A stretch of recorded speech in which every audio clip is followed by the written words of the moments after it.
നമസ്കാരം. രാവിലെയിലേക്ക് എല്ലാ പ്രേക്ഷകർക്കും സ്വാഗതം. വളരെ പ്രധാനപ്പെട്ട ഒരു ബില്ല് ഇന്ന് ലോക്സഭയുടെ പരിഗണനയിൽ വരുന്ന ദിവസമാണ്. വനിതാ സംവരണ ഭേദഗതി ബിൽ.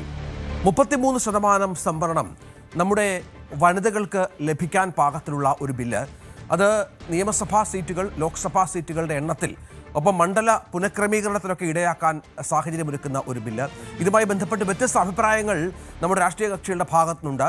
BJP ഇതിനെ ഒരു രാഷ്ട്രീയ ലാക്കോടെ കാണുന്നു എന്ന് പറയുമ്പോൾ, മറുഭാഗത്ത് വനിതകൾക്കും വേണ്ടേ സംവരണം, അത് നമ്മുടെ ഭരണഘടന വിഭാവനം ചെയ്യുന്ന ഒന്നാണ്, അത് നടപ്പിലാക്കാനുള്ള പ്രതിബദ്ധത തങ്ങൾക്കുണ്ട് എന്നാണ് ഭരണകക്ഷിയുടെ വാദം. ഇത് വളരെ പ്രധാനപ്പെട്ട ഒരു വിഷയമായി ഇന്ന് ചർച്ച ചെയ്യപ്പെടുന്ന ഒന്നാണ്. മറ്റൊന്ന്, ചർച്ചകൾക്ക് കളമൊരുങ്ങുന്നു മധ്യേഷ്യയിൽ, പശ്ചിമേഷ്യയിൽ എന്നുള്ള വളരെ പ്രധാനപ്പെട്ട ഒരു വിവരം കൂടിയുണ്ട്. ഇതിനിടയിൽ ഇറാനും ഗൾഫ് രാജ്യങ്ങളുമായി UAE-യുമായി ചർച്ചകൾ നടത്തി എന്നുള്ള ആശ്വാസകരമായ വാർത്ത പുറത്തു വരുന്നുണ്ട്.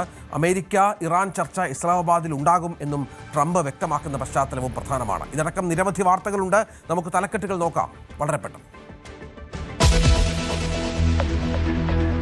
വനിതാ സംവരണ ഭേദഗതി ബിൽ ഇന്ന് ലോക്സഭയിൽ. സംവരണത്തിനായി മണ്ഡല പുനർനിർണയത്തിന് നീക്കം. ബില്ലിനെ ശക്തമായി എതിർക്കാൻ പ്രതിപക്ഷം. തമിഴ്നാട്ടിൽ ഇന്ന് DMK-യുടെ കരിങ്കൊടി പ്രതിഷേധം.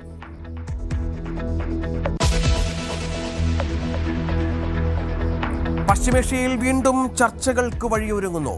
ഇറാൻ US ചർച്ച ഇസ്ലാമാബാദിൽ ഉടൻ. UAE-യുമായി ചർച്ച നടത്തി ഇറാനിൽ നിന്ന് എണ്ണ വാങ്ങാനുള്ള ഉപരോധ ഇളവുകൾ ഒരു രാജ്യത്തിനും നീട്ടി നൽകില്ലെന്ന് ട്രംപ്. ഇറാന് ആയുധങ്ങൾ നൽകില്ലെന്ന് ചൈനയിൽ നിന്ന് ഉറപ്പ് കിട്ടിയെന്നും ട്രംപ്.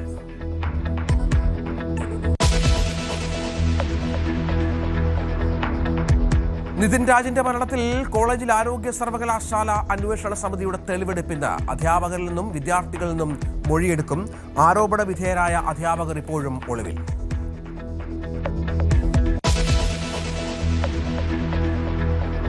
മുഖ്യമന്ത്രി സ്ഥാനത്തെ ചൊല്ലി കോൺഗ്രസിൽ പടയൊരുക്കം. ഹൈക്കമാൻഡ് നിർദ്ദേശം മറികടന്ന് K. സുധാകരന്റെ FB പോസ്റ്റ്. KC വേണുഗോപാലിനെ സംസ്ഥാന രാഷ്ട്രീയത്തിലേക്ക് ക്ഷണിച്ച് സുധാകരൻ.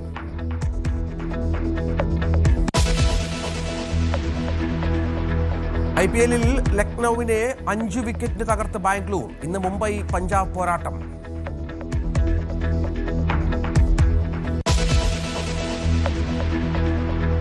ഏറ്റവും പ്രധാനപ്പെട്ട വാർത്തയിലേക്ക് തന്നെ ആദ്യം കടക്കണം. അത് വരുന്ന ലോക്സഭാ തെരഞ്ഞെടുപ്പിൽ വനിതാ സംവരണം നടപ്പിലാക്കാനായി മണ്ഡല പുനർനിർണയത്തിനായുള്ള 131-ാം ഭരണഘടനാ ഭേദഗതി ബിൽ ഇന്ന് ലോക്സഭയിൽ അവതരിപ്പിക്കാൻ ഒരുങ്ങുകയാണ്. വനിതാ സംവരണത്തിനായി സീറ്റുകൾ വർദ്ധിപ്പിക്കുന്ന പുതിയ ഫോർമുല സംബന്ധിച്ച് പ്രധാനമന്ത്രി നരേന്ദ്രമോദിയോ ആഭ്യന്തരമന്ത്രി അമിത്ഷായോ ഇന്ന് പാർലമെന്റിൽ വിശദീകരിച്ചേക്കും എന്നാണ് വിവരം. നിലവിൽ ഒരു സംസ്ഥാനത്തുമുള്ള ആകെ മണ്ഡലങ്ങളിൽ 50% വർധന വരുത്തുക എന്ന നിർദ്ദേശമാകും വെക്കുകയെന്നാണ് സൂചന. 2011 ജ്ഞാനേഷ് കുമാരിയുടെ അടിസ്ഥാനത്തിൽ മണ്ഡല പുനർനിർണയം എന്നാണ് ഇതുവരെ പറഞ്ഞിരുന്നത്. അങ്ങനെ വന്നാൽ കേരളമടക്കം ജനസംഖ്യാ നിയന്ത്രണം നടപ്പിലാക്കിയ ദക്ഷിണേന്ത്യൻ സംസ്ഥാനങ്ങളുടെ പാർലമെന്ററി പ്രാതിനിധ്യ ശതമാനം വല്ലാതെ കുറയും. ഇതിനെതിരെ ശക്തമായ പ്രതിഷേധമാണ് ഇന്ത്യ മുന്നണി മുന്നോട്ട് വെക്കുന്നത്. ഇന്ന് ഇന്ത്യ മുന്നണി യോഗം ചേരുന്ന പശ്ചാത്തലം കൂടിയുണ്ട്. KP അഭിലാഷ് ഏറ്റവും പുതിയ വിവരങ്ങളുമായി ചേരും. അഭിലാഷ്, ചരിത്ര പ്രാധാന്യമുള്ള ഒരു ബില്ലാണ്. ഇതിൻ്റെ നിരവധിയായ പ്രത്യാഘാതങ്ങൾ ചൂണ്ടിക്കാണിക്കുന്ന പശ്ചാത്തലമുണ്ട്. വ്യത്യസ്ത നിലപാടുകളുമായി രാഷ്ട്രീയ പാർട്ടികൾ നമ്മുടെ മുന്നിലുണ്ട്. ഭരണപക്ഷത്തിന് അവരുടേതായ ന്യായങ്ങളുമുണ്ട്. എന്തൊക്കെ എതിർപ്പുകൾ ഉണ്ടായാലും അതൊക്കെ മറികടന്ന് ഈ ബില്ല് ഇരുസഭകളും പാസ്സാക്കാൻ തന്നെയല്ലേ ഇപ്പോഴത്തെ സാഹചര്യത്തിൽ സാധ്യത? രഞ്ജിത്ത്, ഇന്ത്യൻ ജനാധിപത്യത്തിലെ ഏറ്റവും ചരിത്രപരമായ ഒരു നീക്കം, അല്ലെങ്കിൽ വിപ്ലവകരമായ ഒരു നീക്കം എന്ന് തന്നെ വിശേഷിപ്പിക്കാവുന്ന ലോക്സഭയിലെ അംഗങ്ങളുടെ എണ്ണം 1/3 വനിതകൾക്കായി മാറ്റിവെക്കുന്ന സുപ്രധാനമായ ഒരു നീക്കം നേരത്തെ തന്നെ കേന്ദ്ര സർക്കാരിൻ്റെ ഭാഗത്ത് നിന്ന്, NDA സർക്കാരിൻ്റെ ഭാഗത്ത് നിന്ന് ഉണ്ടായിരുന്നു. അതോടൊപ്പം തന്നെ ഈ വനിതാ സംവരണം പ്രാവർത്തികമാക്കുന്നതിന് വേണ്ടി മണ്ഡല പുനർനിർണയം നടപ്പിലാക്കുക എന്നത് സംബന്ധിച്ച ഭേദഗതി ബിൽ ആണ് ഇന്ന് പാർലമെന്റിലേക്ക് എത്തുന്നത്. എന്നാൽ ഏറെ വിവാദങ്ങൾക്കും അനിശ്ചിതത്വങ്ങൾക്കും ഇടയിലാണ് ഈ ബില്ല് പാർലമെന്റിലേക്ക് എത്തുന്നത് എന്നതാണ് പ്രത്യേകത. അതിൽ ഏറ്റവും പ്രധാനപ്പെട്ടതായി പ്രതിപക്ഷം ഉന്നയിക്കുന്നത് വനിതാ സംവരണത്തിൻ്റെ പേരിൽ മണ്ഡല പുനർനിർണയം ഉൾപ്പെടെ അട്ടിമറിക്കുവാനും അതിലൂടെ 2029 ലോക്സഭാ തെരഞ്ഞെടുപ്പിൽ അടക്കം ഭരണം ഉറപ്പിക്കാനുമുള്ള BJP-യുടെയും NDA-യുടെയും തന്ത്രമാണ് ഇപ്പോൾ നടക്കുന്നത് എന്നതാണ്. നമുക്കറിയാം, ഇപ്പോൾ ലോക്സഭയിൽ 543 അംഗങ്ങൾ ആണ് ഉള്ളത്. ഈ 543 അംഗങ്ങളുടെ എണ്ണം എന്നത് മണ്ഡല പുനർനിർണയ പുനർനിർണയം പൂർത്തിയാകുമ്പോൾ 850 എന്ന നിലയിലേക്ക് എത്തും. അതായത് സംസ്ഥാനങ്ങൾക്ക് 815 സീറ്റുകളും കേന്ദ്രഭരണ പ്രദേശങ്ങൾക്ക് 35 സീറ്റുകളും അങ്ങനെ 850 എന്ന നിലയിലേക്ക് എത്തുമ്പോൾ എന്താണ് ഇതിൻ്റെ മാനദണ്ഡം എന്നത് സംബന്ധിച്ച് ആണ് ഇപ്പോഴും അനിശ്ചിതത്വം തുടരുന്നത്.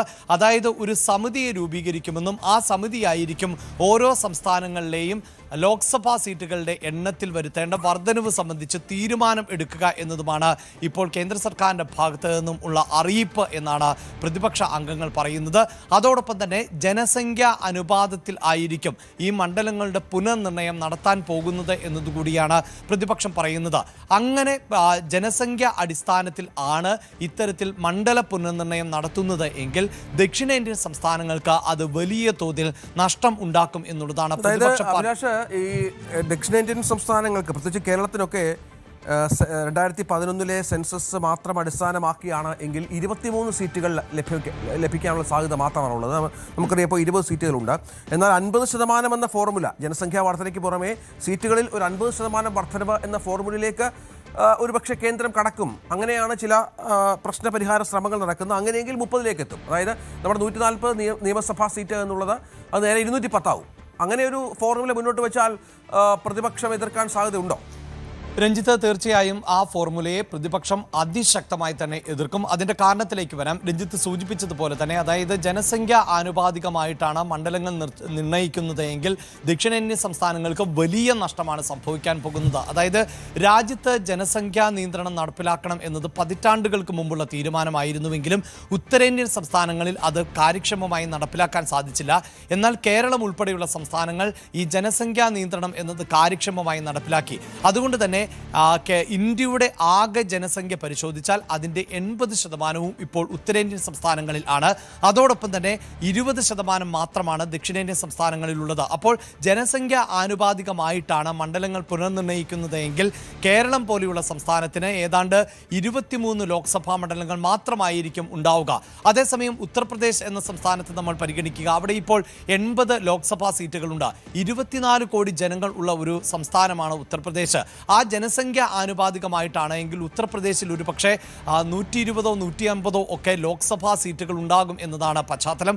അതുമാത്രവുമല്ല പ്രതിപക്ഷ പാർട്ടികൾ പറയുന്നത് ഈ സൂചിപ്പിക്കുന്നത് പോലെ ജനസംഖ്യ ആനുപാതികമായിട്ടാണ് ഈ ലോക്സഭാ മണ്ഡലങ്ങളുടെ പുനർനിർണ്ണയം നടത്തേണ്ടത് എങ്കിൽ അത് 850 സീറ്റുകളിൽ ഒതുങ്ങില്ല, മറിച്ച് ഏതാണ്ട് 1200-നും 1400-നും ഇടയിലുള്ള ലോക്സഭാ സീറ്റുകളിലേക്ക് എത്തും എന്നുള്ളതാണ് രഞ്ജിത്ത് ചോദിച്ച ഒരു പ്രധാനപ്പെട്ട വിഷയം എന്നത്. അതിന് പരിഹാരം എന്ന നിലയിൽ കേന്ദ്ര സർക്കാർ മുന്നോട്ട് വയ്ക്കുന്ന ഒരു ഫോർമുല, അതായത് എല്ലാ സംസ്ഥാനങ്ങളിലെയും മണ്ഡലങ്ങളുടെ എണ്ണത്തിൽ 50% വർധനവ് വരുത്തുക. ഉദാഹരണത്തിന് ഉത്തർപ്രദേശിൽ 80 സീറ്റുകൾ ആണ് ഉള്ളത്. ഉത്തർപ്രദേശിൽ 50% സീറ്റുകളുടെ എണ്ണം വർദ്ധിപ്പിക്കുമ്പോൾ അത് 120 എന്നതിലേക്ക് എത്തും. കേരളത്തിൽ ഇപ്പോൾ 20 സീറ്റുകൾ ആണ് ഉള്ളത്. കേരളത്തിലെ സീറ്റുകളുടെ എണ്ണം 30 ഉയരും. എന്നാൽ ഈ ഫോർമുല അംഗീകരിക്കാൻ പ്രതിപക്ഷ പാർട്ടികൾ തയ്യാറല്ല. അതിന് കാരണമായി പ്രതിപക്ഷം പറയുന്നത് ഈ സീറ്റുകളുടെ എണ്ണം വർദ്ധിപ്പിക്കുമ്പോൾ സംഭവിക്കാൻ പോകുന്നത്, ഇപ്പോൾ കേരളത്തിൽ 30 സീറ്റുകളായി ലോക്സഭാ സീറ്റുകളുടെ എണ്ണം വർദ്ധിപ്പിക്കുമ്പോൾ ഈ 30 സീറ്റുകൾ വർദ്ധിക്കുന്നു എന്നതുകൊണ്ട് BJPക്ക് കാര്യമായ ഒരു വളർച്ചയോ അല്ലെങ്കിൽ NDAക്ക് വലിയ നേട്ടമോ ഉള്ള സംസ്ഥാനമല്ല കേരളം എന്ന് നമുക്കറിയാം. അപ്പോൾ 30 സീറ്റുകളിലും NDAക്ക് വലിയ നേട്ടം കൈവരിക്കാൻ അടുത്ത ലോക്സഭാ തെരഞ്ഞെടുപ്പിലും സാധിക്കണം എന്നില്ല. ആ പോരായ്മ ഉത്തരേന്ത്യ സംസ്ഥാനങ്ങളിൽ, ഉദാഹരണത്തിന് ഇപ്പോൾ ഞാൻ നേരത്തെ സൂചിപ്പിച്ച ഉത്തർപ്രദേശിൽ തന്നെ 80 എന്നത് 120 സീറ്റായി മാറുന്നു. അവിടെ BJPക്ക് വലിയ വേരോട്ടം ഉണ്ട്. അപ്പോൾ ഈ ദക്ഷിണേന്ത്യൻ സംസ്ഥാനങ്ങളിലാണ് BJPക്ക് വലിയ വേരോട്ടം ഇല്ലാത്തത്. അപ്പോൾ ആ സംസ്ഥാനങ്ങളുടെ സീറ്റുകളുടെ എണ്ണം വർദ്ധിപ്പിച്ചു എന്നതുകൊണ്ട് കാര്യമില്ല. അതിന് മറികടക്കാൻ പറ്റുന്ന തരത്തിലേക്ക് ഹിന്ദി ഹൃദയ ഭൂമിയിലെ സീറ്റുകളുടെ എണ്ണത്തിൽ വലിയ വർധനവുണ്ടാകും. അതുകൊണ്ട് തന്നെ ഇതൊരു ടെക്നിക്കാണ് എന്നതാണ് പ്രതിപക്ഷത്തിൻ്റെ ആരോപണം. പ്രതിപക്ഷം പറയുന്നത് ഞങ്ങൾ വനിതാ സംവരണത്തെ എതിർക്കുന്നില്ല, കാരണം 2023 ഈ വനിതാ സംവരണം നടപ്പിലാക്കാൻ തീരുമാനിക്കുമ്പോൾ അതിനെ സ്വാഗതം ചെയ്തവർ ആണ്.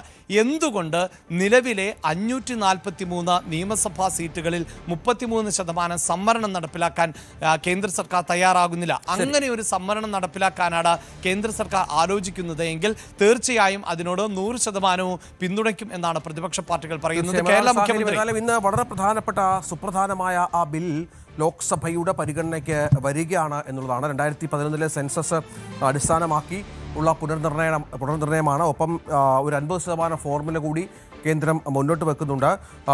മുഖ്യമന്ത്രി പിണറായി വിജയൻ, തമിഴ്നാട് മുഖ്യമന്ത്രി MK സ്റ്റാലിൻ, തെലങ്കാന മുഖ്യമന്ത്രി രേവന്ത് റെഡ്ഡി ഉൾപ്പെടെയുള്ള ആളുകളൊക്കെ ഇതിനെതിരെ രംഗത്ത് വന്ന പശ്ചാത്തലം പ്രധാനമായും ദക്ഷിണേന്ത്യൻ സംസ്ഥാനങ്ങളിലെ ആശങ്കയാണ് അവർ പങ്കുവെക്കുന്നത്. UP പോലെയുള്ള നമുക്കറിയാം വലിയ സംസ്ഥാനങ്ങളിൽ വലിയ തോതിൽ ലോക്സഭാ സീറ്റുകളുടെ എണ്ണം വർദ്ധിക്കും, നിയമസഭാ സീറ്റുകളുടെ എണ്ണവും വർദ്ധിക്കും. സ്വാഭാവികമായും അത് ഗുണം ചെയ്യുക BJPക്കാകും എന്നുള്ള ആശങ്ക കൂടിയാണ് ഈ പാർട്ടികളുടെ എതിർപ്പിന് പിന്നിൽ എന്നുള്ളതും പ്രധാനപ്പെട്ട ഒന്നാണ്.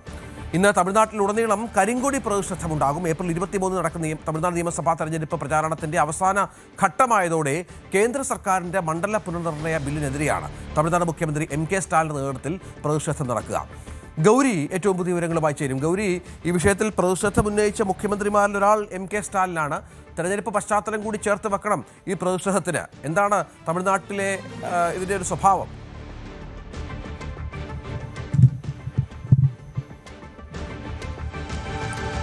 ഗൗരി, കേൾക്കാം. രഞ്ജിത്ത്, ഇന്ന് തമിഴ്നാട്ടിലുടനീളം കരിങ്കൊടി പ്രതിഷേധമാണ്. തമിഴ്നാട് മുഖ്യമന്ത്രി MK സ്റ്റാലിനാണ് ഈ പ്രതിഷേധം ആഹ്വാനം ചെയ്തത്. മണ്ഡല പുനർനിർണയ ബില്ലിനെതിരെയാണ് ഇങ്ങനൊരു പ്രതിഷേധം ഉയരുന്നത്. ജനസംഖ്യ മുൻനിർത്തി മണ്ഡലങ്ങൾ പുനർനിർണയിക്കുമ്പോൾ ജനസംഖ്യ നിയന്ത്രണം ഫലപ്രദമായി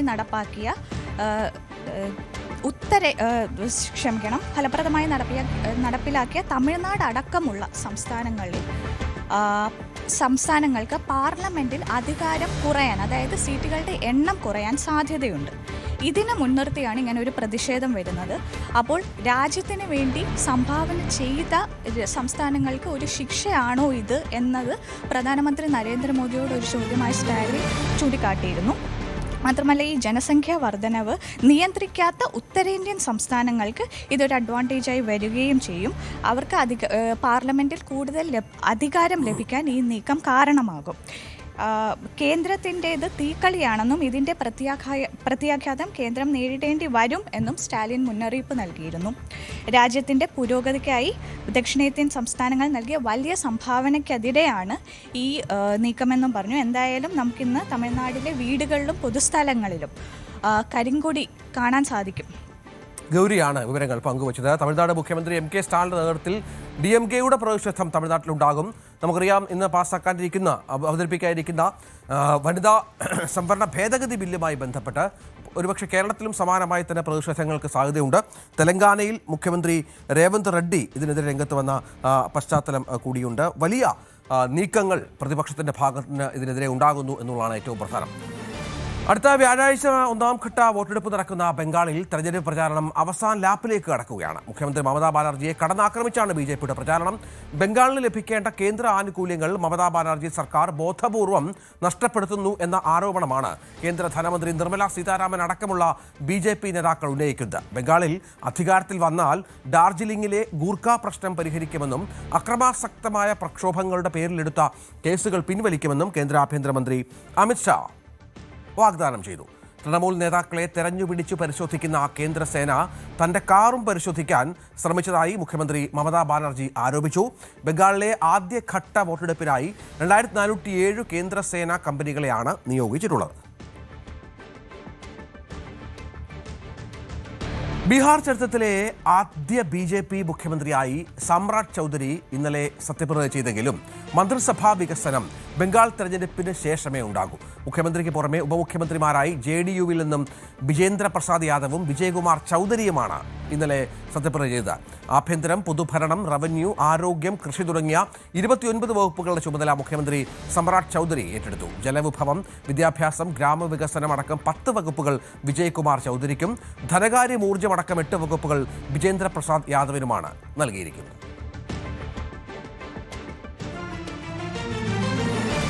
മറ്റൊരു പ്രധാനപ്പെട്ട വാർത്ത പശ്ചിമേഷ്യയിൽ നിന്നാണ്. അവിടെ സമാധാന നീക്കങ്ങൾ സജീവമായി നടക്കുന്നു എന്നുള്ളത് ആശ്വാസകരമായ ഒരു വാർത്തയാണ്. ഇറാനുമായി അടുത്ത ഘട്ട ചർച്ചകൾ ഉടനുണ്ടാകുമെന്ന് വൈറ്റ് ഹൗസ് വ്യക്തമാക്കിയത് ഇതിൻ്റെ സൂചനയായി കൂടി കാണുന്നു. നമുക്കറിയാം, 1ാം ഘട്ട ചർച്ചകൾ നടന്നത് ഇസ്ലാമാബാദിലാണ്. ഇസ്ലാമാബാദിൽ തന്നെ വെച്ചാകും 2ാം ഘട്ട ചർച്ചകളുമെന്നാണ് ഇപ്പോൾ മനസ്സിലാക്കേണ്ടത്. ഇപ്പോൾ പാകിസ്ഥാൻ്റെ പ്രധാനപ്പെട്ട നേതാക്കളൊക്കെ ഇതുമായി ബന്ധപ്പെട്ട് ചർച്ചകളിൽ പാർട്ടിസിപ്പേറ്റ് ചെയ്യും എന്നും വിവരങ്ങൾ പുറത്തു വരുന്നുണ്ട്. അവിടുത്തെ സൈനിക മേധാവിയും പ്രധാനമന്ത്രിയും അടക്കം ഇതിൻ്റെ ഭാഗമാകും. പാകിസ്ഥാൻ ഫീൽഡ് മാർഷൽ അസിം മുനീർ ഇറാനിലെത്തി എന്ന വിവരം കൂടി പ്രധാനപ്പെട്ടായി വരുന്നുണ്ട്. UAE വൈസ് പ്രസിഡന്റും ഇറാനിയൻ പാർലമെന്റ് സ്പീക്കറും തമ്മിൽ സംസാരിച്ചു. ഹോർമുസ് കടലിടുക്കിലെ US ഉപരോധം തുടരുന്നു. അമേരിക്ക ഉടൻ പിന്മാറാൻ തയ്യാറായില്ലെങ്കിൽ ചെങ്കടൽ ഉപരോധിക്കുമെന്നാണ് ഇറാന്റെ പുതിയ ഭീഷണി. അജയ് സുധാ ബിജു ഏറ്റവും പുതിയ വിവരങ്ങളുമായി ചേരും. അജയ്, ഇപ്പോൾ നമ്മൾ നേരത്തെയൊക്കെ പറഞ്ഞു വെച്ചതുപോലെ സമാധാന ശ്രമങ്ങൾ എത്രത്തോളം പുരോഗമിക്കുന്നു എന്നുള്ളതൊരു ആശങ്കാജനകമായ കാര്യമായിരുന്നു. കഴിഞ്ഞ ആദ്യഘട്ട ചർച്ചയിലൊന്നും ഒരു തരത്തിലുമുള്ള പ്രയോജനമുണ്ടായില്ല. തല്ലിപ്പിരിഞ്ഞു എന്ന് വേണമെങ്കിൽ പറയാം. പക്ഷേ ഇപ്പോൾ കാര്യങ്ങൾ കുറച്ചുകൂടി ഒന്ന് വ്യത്യസ്തമായി വരുന്നുണ്ട്. പ്രത്യേകിച്ചും പാകിസ്ഥാന്റെ ഇടപെടൽ ഇത് പ്രധാനമാണ്. ഇറാനും അമേരിക്കയും ഈ ഘട്ടത്തിൽ സമാധാനവും ഒക്കെ ആഗ്രഹിക്കുന്ന സാഹചര്യത്തിലേക്ക് എത്തിയെന്ന് കരുതാം, അല്ലേ? രഞ്ജിത്ത്, ഇപ്പോൾ അമേരിക്കയും ഇറാനും തമ്മിൽ ആദ്യഘട്ടത്തിൽ പ്രഖ്യാപിച്ചിരുന്ന വെടിനിർത്തൽ സമയം അത് ഈ വരുന്ന ഏപ്രിൽ 22-ന് അവസാനിക്കുകയാണ്.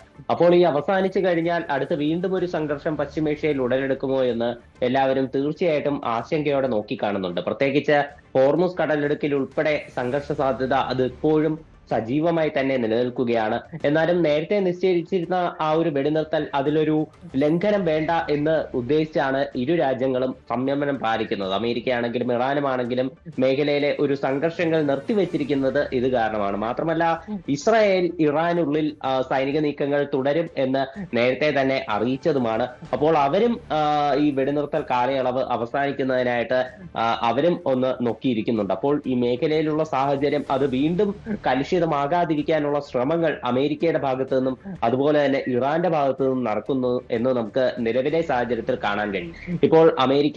ഇപ്പോൾ വൈറ്റ് ഹൗസ് പ്രസ് സെക്രട്ടറി ആയിട്ടുള്ള കരോലിൻ ലെവിറ്റ് കഴിഞ്ഞ ദിവസം മാധ്യമങ്ങളെ കണ്ടിരുന്നു. അപ്പോൾ ഈ ഇറാനുമായിട്ട് നടക്കാനിരിക്കുന്ന ചർച്ചകളെ സംബന്ധിച്ചുള്ള കൂടുതൽ വിശദാംശങ്ങൾ അവർ പങ്കുവെക്കുകയുണ്ടായി. അവർ പറഞ്ഞത് തീർച്ചയായിട്ടും അടുത്ത ഘട്ട ചർച്ചകൾ ഉടൻ തന്നെ നടക്കും എന്നാണ് കരോലിൻ ലെവിറ്റ് സൂചിപ്പിച്ചത്. അതും ഇസ്ലാമാബാദിൽ വെച്ച് തന്നെ ആ ചർച്ചകൾ നടത്താനാണ് അമേരിക്ക ഉദ്ദേശിക്കുന്നതെന്നാണ് കരോലിൻ ലെവിറ്റ് സൂചിപ്പിക്കുകയും ചെയ്തിരിക്കുന്നത്. എന്നാൽ അത് എന്നാകും എന്നതിനെ സംബന്ധിച്ച് ഇതുവരെ വിവരങ്ങളൊന്നും നമുക്ക് ലഭിച്ചിട്ടില്ല. ആദ്യഘട്ട ചർച്ചകൾ അതിൽ പലതരം വിഷയങ്ങളിൽ അമേരിക്കയും ഇറാനും തമ്മിൽ അഭിപ്രായ ഭിന്നതയുണ്ടായിരുന്നു. ഇപ്പോൾ ഇറാന്റെ ആണവശേഷി സംബന്ധിച്ച് തന്നെ അമേരിക്കയ്ക്ക് ചില ആശങ്കകൾ ഉണ്ടായിരുന്നു. അതുൾപ്പെടെ അവർ പങ്കുവെക്കുന്ന സാഹചര്യമുണ്ടായിരുന്നു. എന്നാൽ ഇപ്പോഴും അത്തരം വിഷയങ്ങൾ പരിഹരിച്ചതായിട്ട് നമുക്ക് യാതൊരു അറിവുമില്ല. എന്തായാലും ഇപ്പോൾ അടുത്ത ഘട്ട ചർച്ചകൾക്ക് ഇപ്പോൾ ഇരു രാജ്യങ്ങളും മുതിരുമ്പോൾ എന്തൊക്കെ കാര്യങ്ങളാകാം രണ്ട് രാജ്യങ്ങളും, ഇപ്പോൾ അമേരിക്കയാണെങ്കിലും ഇറാനുമാണെങ്കിലും വിട്ടുവീഴ്ച ചെയ്യുക എന്നതും ഒരു ആകാംക്ഷയുള്ള കാര്യമാണ്. ഇതിനിടെ ഇറാനെ അനുനയിപ്പിക്കാൻ വേണ്ടി പാകിസ്ഥാന്റെ ഭാഗത്തു നിന്നൊരു ശ്രമം നടക്കുന്നുണ്ട്. പാകിസ്ഥാന്റെ ഫീൽഡ് മാർഷലായിട്ടുള്ള അസീം മുനീർ അദ്ദേഹം ഇപ്പോൾ ഇറാനിലെത്തിയിരിക്കുകയാണ്. ടെഹ്റാനിൽ വെച്ച് അവിടെ ഇറാനിയൻ ഉദ്യോഗസ്ഥരുമായിട്ട് അസീം മുനീർ ചർച്ചകൾ നടത്തുന്നു എന്നൊരു വിവരം കൂടി നമുക്ക് ലഭിക്കുന്നുണ്ട്. അപ്പോൾ ഇറാന്റെ ഭാഗത്ത് നിന്ന് ചില കടുംപിടുത്തങ്ങൾ അത് ഒഴിവാക്കാനുള്ള നീക്കമായിരിക്കാം ചിലപ്പോൾ പാകിസ്ഥാന്റെ ഭാഗത്തു നിന്ന് നടക്കുന്നത് എന്ന് നമുക്ക് അനുമാനിക്കാൻ സാധിക്കും. ഇതിനിടെ മറ്റൊരു കാര്യം മേഖലയിൽ ഒരു ഇൻട്രസ്റ്റിംഗ് ആയിട്ടുള്ള കാര്യമുള്ളതെന്ന് പറഞ്ഞാൽ ഇറാനും അതുപോലെ തന്നെ UAEയും തമ്മിൽ ചില ചർച്ചകൾ നടക്കുന്നുണ്ട്. നമുക്കറിയാം, ഈ പശ്ചിമേഷ്യൻ സാഹചര്യങ്ങൾ വഷളായിരുന്നപ്പോൾ ഏറ്റവും കൂടുതൽ ആക്രമിക്കപ്പെട്ട രാജ്യങ്ങളിലൊന്നാണ് UAE എന്ന് പറയുന്നത്. അപ്പോൾ UAEയുടെ വൈസ് പ്രസിഡന്റ് ആയിട്ടുള്ള ഷെയ്ഖ് മൻസൂർ ബിൻ സായിദും അതുപോലെ തന്നെ ഇറാന്റെ പാർലമെന്റ് സ്പീക്കറായിട്ടുള്ള മുഹമ്മദ് ബാഖർ ഖാലിബാഫും തമ്മിലാണ് നിലവിൽ ഈ ചർച്ചകൾ നടക്കുന്നത്. എന്നാൽ എന്തൊക്കെ കാര്യങ്ങളാണ് ഇരുവരും തമ്മിൽ ചർച്ചയായത് എന്നതിനെ സംബന്ധിച്ച് നമുക്ക് വിവരങ്ങളൊന്നും ഇതുവരെ ലഭ്യമായിട്ടില്ല. ഇതിനിടെ ഹോർമുസ് കടലിടുക്കുമായി ബന്ധപ്പെട്ടിട്ടുള്ള സാഹചര്യങ്ങളും അതും വഷളായി തന്നെ തുടരുകയാണ്. ഒരു അനുനയ ചർച്ചകൾ മേഖലയിൽ ആരംഭിച്ചിട്ടില്ല ഈ ഹോർമുസുമായി ബന്ധപ്പെട്ട്. ഇപ്പോഴും ഇറാനിയൻ തീരത്തേക്ക് വരുന്ന കപ്പലുകളെ അമേരിക്ക തടയുന്നുണ്ട്. അതുപോലെ ഇറാനിയൻ തീരത്ത് നിന്ന് പുറപ്പെടുന്ന കപ്പലുകളെയും അമേരിക്ക തടഞ്ഞു വരുന്നതായിട്ടാണ് US നൽകുന്ന വിവരം. എന്നാൽ നമുക്ക് ലൈവ് ട്രാക്കർ വഴി നോക്കുമ്പോൾ ചില കപ്പലുകൾ മേഖലയിലൂടെ കടന്നു പോയതായിട്ടൊക്കെ നമുക്ക് കാണാനും സാധിക്കും. അപ്പോൾ ഇതൊരു 100% ഏതൊക്കെ കപ്പലുകളെയാണ് US തടയുന്നത് എന്നത് ഇപ്പോൾ നിലവിൽ നമുക്ക് വ്യക്തമല്ല. ഇറാനിയൻ തീരത്ത് നിന്ന് പോകുന്ന കപ്പലുകളെ തടയും എന്ന് US നേരത്തെ വ്യക്തമാക്കിയ കാര്യമായിരുന്നു. ഇതിനിടെ ഇക്കാര്യത്തിൽ ഇറാൻ തങ്ങളുടെ ഒരു നയം അത് കൂടുതൽ കടുപ്പിച്ചിരിക്കുന്നു എന്ന് കാണാൻ സാധിക്കും. കാരണം ഇപ്പോ ചെങ്കടൽ വഴി കടന്നുപോകുന്ന കപ്പലുകളെ തങ്ങൾ തടയും എന്നതാണ് ഇറാന്റെ ഒരു ഭീഷണി. അതായത് ഈ ഹോർമോസ് കടലിടുക്കിൽ അമേരിക്ക ഉപരോധം നടത്തുകയാണെങ്കിൽ ചെങ്കടൽ വഴി യൂറോപ്പിലേക്കും അതുപോലെ തന്നെ മറ്റ് ആഫ്രിക്കൻ മേഖലകളിലേക്കും വ്യാപാരം നടത്തുന്ന കപ്പലുകളെ തടയുമെന്നതാണ് ഇറാൻ ഇപ്പോൾ പറയുന്നത്. ഇപ്പോൾ നമുക്കറിയാം ഈ മേഖലയിൽ ഇപ്പോ സുപ്രധാനമായിട്ടുള്ള പല സൂയസ് കനാൽ ഉൾപ്പെടെ പല മേഖലകളുമുണ്ട്. അപ്പോൾ ഇവിടങ്ങളിലേക്കൊക്കെ ഇറാന്റെ ഉപരോധം വരികയാണെങ്കിൽ അത് ആഗോള എണ്ണ വിതരണത്തെ വലിയ രീതിയിൽ ബാധിച്ചേക്കാം. ഇപ്പോൾ ചെങ്കടൽ വഴിയൊക്കെ യൂറോപ്പിലേക്ക് ഉൾപ്പെടെ ചരക്ക് ഗതാഗതം വളരെ സജീവമായി നടക്കുന്നുണ്ട്. പോകുന്ന പശ്ചാത്തലത്തിൽ കൂടിയാണ് ഈ ചർച്ചകൾക്ക് വഴി തെളിയുന്നത് എന്നുള്ളത് ശുഭോത്പീകരമായ കാര്യമാണ്. ഒരുപക്ഷെ ഇതൊക്കെ വളരെ പ്രധാനപ്പെട്ട ഒരു അവസാനത്തിലേക്ക് യുദ്ധമൊക്കെ എത്തിയേക്കാം. അല്ലെങ്കിൽ ഇപ്പോൾ തൽക്കാലം നമുക്ക് ആക്രമണങ്ങളുടെ കഥകളൊന്നും കേൾക്കാനല്ലോ അല്ലേ അജയ്? തൽക്കാലത്തേക്ക് നേരത്തെ ഗൾഫ് മേഖലകളിൽ ആക്രമണം ഉണ്ടായിരുന്നു, ഇറാനിലേക്കുള്ള മിസൈൽ വർഷം ഉണ്ടായിരുന്നു, ഇസ്രായേലിൻ്റെയും അമേരിക്കയുടെയും ഒക്കെ ഭാഗത്തു നിന്ന്. ഇപ്പോൾ ഈ ഉപരോധങ്ങളും കപ്പലുകൾ തടയുക എന്നതിനപ്പുറത്ത് പരസ്പരം മിസൈൽ ആക്രമണങ്ങൾ, ഡ്രോൺ ആക്രമണങ്ങൾ, അത്തരം കാര്യങ്ങളെക്കുറിച്ചൊന്നും കഴിഞ്ഞ കുറേ ദിവസങ്ങളായി കേൾക്കുന്നില്ല. അത് ഈ വെടിനിർത്തൽ കരാറിന്റെ ഭാഗമായി തന്നെയാണ് എന്ന് പാകിസ്ഥാൻ അവകാശപ്പെടുന്നതിന്റെ പിന്നിലും സത്യമുണ്ടോ? തീർച്ചയായിട്ടും ഈ വെടിനിർത്തൽ പ്രാബല്യത്തിൽ വന്നത് കാരണം തന്നെയാണ് ഇരു രാജ്യങ്ങളും ഇപ്പോൾ ഒരു നേരിട്ടുള്ള ആക്രമണങ്ങൾക്ക് മുതിരാത്തത്. ഇപ്പോൾ വ്യോമാക്രമണങ്ങളും അതുപോലെ തന്നെ മറ്റു രീതിയിലുള്ള ആക്രമണങ്ങളും എല്ലാം നിർത്തിവെച്ചിരിക്കുകയാണ്. ഇപ്പോൾ ഈ അമേരിക്കയും ഇറാനും തമ്മിലാണ് ഈ വെടിനിർത്തലെങ്കിലും ഇപ്പോ ഇസ്രായേലും ഈ ഒരു വെടിനിർത്തൽ അംഗീകരിച്ചുകൊണ്ട് ആക്രമണങ്ങൾ നിലവിൽ നടത്താത്ത ഒരു പശ്ചാത്തലം കൂടിയുണ്ട്. അതുപോലെ തന്നെ പക്ഷേ ഇപ്പോൾ ലെബനിലേക്ക് ഇസ്രായേൽ ഇപ്പോഴും ആക്രമണങ്ങൾ നടത്തുന്നു എന്നുള്ള വിവരങ്ങളാണ് നമുക്ക് ലഭിക്കുന്നത്. ഇപ്പോഴും സജീവമായി തന്നെ ഹിസ്ബുള്ളയ്ക്ക് ഗ്രൂപ്പിനെതിരെയുള്ള ആക്രമണങ്ങൾ അവർ തുടർന്നുകൊണ്ടിരിക്കുന്നു. ഇതിനിടെ ലെബനിലുള്ള അംഗീകൃത സർക്കാരും അതുപോലെ തന്നെ ഇസ്രായേലും തമ്മിൽ ചില നയതന്ത്ര ചർച്ചകളും നടക്കുന്നുണ്ട്. ഈ ചർച്ചകൾ ഇപ്പോൾ പുരോഗമിച്ചുകൊണ്ടിരിക്കുന്നു. അതേസമയം ഒരു വെടിനിർത്തൽ കഴിഞ്ഞിട്ടുള്ള ചർച്ചകളല്ല ലബനനും ഇസ്രായേലും തമ്മിൽ നടക്കുന്നത്. അപ്പോൾ ഒരു വെടിനിർത്തൽ ഇല്ലാതെ ഹിസ്ബുള്ള ഗ്രൂപ്പിനെതിരെയുള്ള പോരാട്ടങ്ങൾ തുടർന്നുകൊണ്ട് തന്നെയുള്ള ഒരു ചർച്ചകളാണ് ഇരു രാജ്യങ്ങളും തമ്മിൽ നടക്കുന്നത് എന്ന് നമുക്ക് കാണാൻ സാധിക്കും. ഇപ്പോൾ ഏപ്രിൽ 22-നാണ് ഈ വെടിനിർത്തൽ കാലയളവ് ഇറാനും അമേരിക്കയും തമ്മിലുള്ള ഒരു കരാർ അത് അവസാനിക്കുന്നത്. ഇനി അതിനുശേഷം എന്ത് എന്നുള്ള ഒരു ചോദ്യചിഹ്നമുണ്ട്. അപ്പോൾ അതിനു മുൻപേ ഒരു ചർച്ചകൾ അത് സജീവമാക്കി ഒരു സമാധാന നീക്കം അതിലേക്ക് കൊണ്ടുവരാൻ വേണ്ടിയിട്ടാണ് ഇപ്പോൾ സജീവമായിട്ടുള്ള ശ്രമങ്ങൾ പലതും നടക്കുന്നത്. തീർച്ചയായും അജയ് സുധാ ബിജുവാണ് വിവരങ്ങൾ പങ്കുവച്ചത്. ഏതായാലും ചർച്ചകൾ രണ്ടാം വട്ട ചർച്ചകൾക്ക് കളമൊരുങ്ങുന്നു. അതിന് പാകിസ്ഥാൻ മധ്യസ്ഥത വഹിക്കുന്നു. ഇറാനും അമേരിക്കയും അവരുടെ നേതാക്കൾ പരസ്പരം കാണും, വിഷയങ്ങൾ ചർച്ച ചെയ്യും. ആ ചർച്ചകളിലെങ്കിലും ഇത്തരം പ്രശ്നങ്ങൾ അവസാനിക്കട്ടെ, സമാധാനത്തിലേക്ക് മധ്യേഷ്യ അടക്കം വരട്ടെ, പശ്ചിമേഷ്യ അടക്കം വരട്ടെ എന്നാണ് നമുക്ക് പ്രതീക്ഷിക്കാനുള്ളത്. ഇടവേളയ്ക്ക് ശേഷം തിരിച്ചു വരും.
കളിക്കളം റെഡി.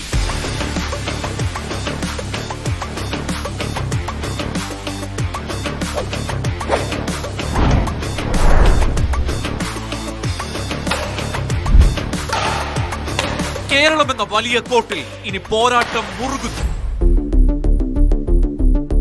140 മണ്ഡലങ്ങളുടെ ഭാവി നിർണയിക്കുന്ന പോരാട്ടം.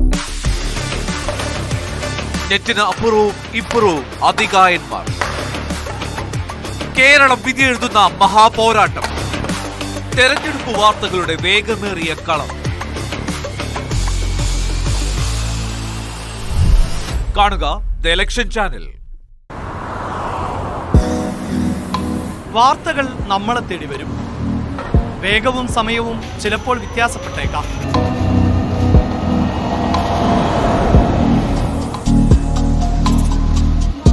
ഫ്ലാഷ് ന്യൂസുകളും ബ്രേക്കിംഗ് ന്യൂസുകളും പുറം കാഴ്ചകളായി ഓടിമറയും.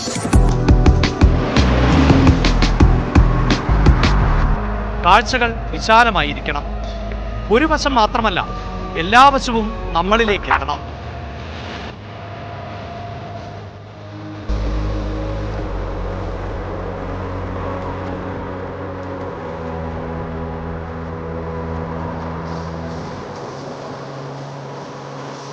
ന്യൂസ് ട്രെൻഡ്സ് വസ്തുതാപരമായ വിശകലനങ്ങളോടെ വാർത്തയുടെ വിശാലമായ കാഴ്ചയിലേക്ക്.